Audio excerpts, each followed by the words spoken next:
Hello everyone, my name is Aaron Leone and today I'll be showing you guys how I made an epoxy lamp. So firstly, I started off by making a quick drawing of my epoxy lamp. After deciding on dimensions for my lamp, I went outside and looked for pieces of wood. I particularly like these three pieces of wood displayed here.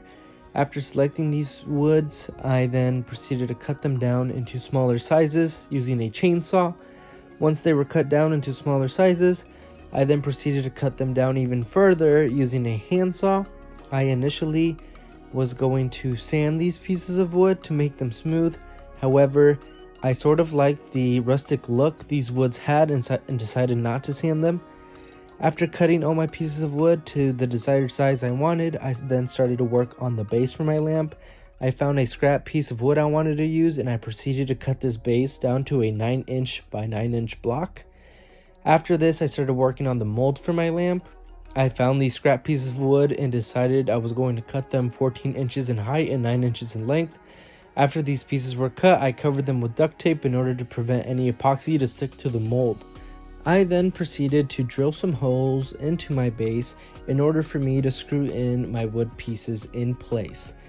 This then would allow me to maintain my wood pieces in their desired position, and then I could start decorating my epoxy lamp. I was really aiming for this epoxy lamp to be sea themed, so I decorated it with toy fishes and other colorful objects such as different colored moss, also little trees, but I cut them down to make them look kind of like a different type of moss. I also put some seashells and some colorful rocks. I installed lights as well. Once this was done, the next thing for me to do was to start assembling the mold for the lamp to go in.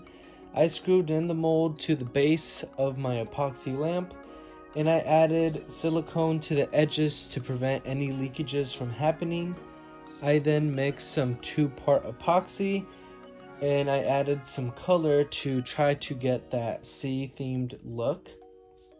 After pouring in this epoxy, I waited 3 days for it to cure, and then I proceeded to take the lamp out of the mold. Once I took the lamp out of the mold, the end result was what I was not expecting. The lamp had to be clear with some hint of color to resemble the sea. However, this lamp turned out to be non-see-through. I believe the reason for this is because I added way too much coloring. Since this is the first time I am dealing with epoxy, I was unsure of how much coloring needed to be added. I have started working on a new epoxy lamp project for myself, and I am hoping I can learn from all the mistakes I have made from this first one and make minimal mistakes on this next one. Thank you all for listening.